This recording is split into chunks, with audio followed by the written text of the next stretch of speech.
نبی علیہ السلام ځوانانو ته حکم کوي یا معشر الشباب، ای ځوانانو، من استطاع منکم الباءة، څوک چې د تاسو نه د نکاح طاقت لري. د نکاح طاقت څه معنا؟ چې د ښځې مهر ادا کولی شي، د ښځې سره ازدواجي زندگی قایمولی شي، د هغې ضروریات پوره کولی شي.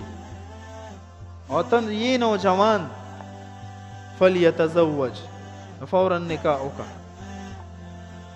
بیا انتظار مه کوه، ولې نفس دې د سره شیطان در باندې مسلط دی. نفس او شیطان خو دی د نه غواړي چې دا کار وکړه، یو په ګناه کې اخته نو فورا نکاح وکړه چې ایمان دې محفوظ پاتې شي. فلیتزوج فانه اغض للبصر واحسن للفرج. دو فائدې به حاصل شي. نمبر 1، ستا سترګې به د حیا په وجه باندې ښکته وي، پردو زنانو ته به بیا نه ګورې، خپله زنانه به وي که نه. واحسن للفرج، شرمګاه به دې محفوظه شي. ومن لم یستطع، اوس نوجوان دی د مهر طاقت هم نه لري، ازدواجي زندگی نشي قایمولی، نو چې دا به څه کوي؟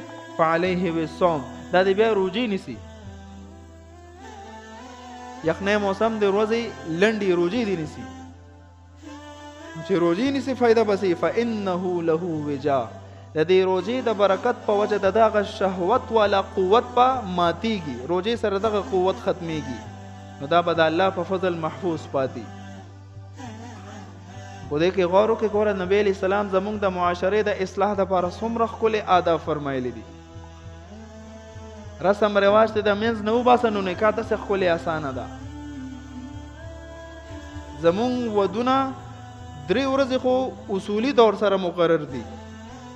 په یو ورځ باندې به جي نکریزې کېږي، په 2مه ورځ باندې به جي جنج وي، په 3مه ورځ باندې به ولیمه وي. لکه دا خو لازمي ورځې دي، خو د دې نه میاشت 2 مخکې روره دومره درز غوبل شروع وي چې په ټوله علاقه کې ټول خلک پریشانوي. چې د قربانۍ ورځې راشي، وی مسلمانانو سره غریبانانو سره مدد وکړه، قرباني مه کوئ، دا غریب سره مدد کول تی افضل دي. او د رسم رواج ورځو کې راته دا نه یادېږي چې غریب سره مدد کول افضل دي. بای د الله د رضا دپاره دا ودونه د دې دپاره سړی نه کوي چې زه په خپل رب به خفه کومه. واده خو عبادت دی، عبادت په ډنګ ډونګ څنګه کې، دا مفهوم به دې ذهن کې کېنوه. واده کول، نکاح کول عبادت دی.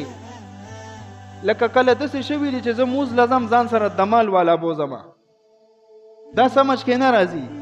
نکاح هم عبادت دی، نو عبادت په ډنګ ډونګ ولې کې. خو لږ مسلمانۍ په حیثیت کو مونږ غور وکړو، نو انشاءالله سمجھ کې به خبر راشي. نکاح کول مقصد دی، الله راضي کول مقصد دی. مونږ پکې الله خفه کو. او کو چاته وای داسې ځمه کوه په مونږ باندې چې پهله ځل خوشحالي راغلی ده، تا د ځان نه شیخ سادي جوړ کړی دی راته،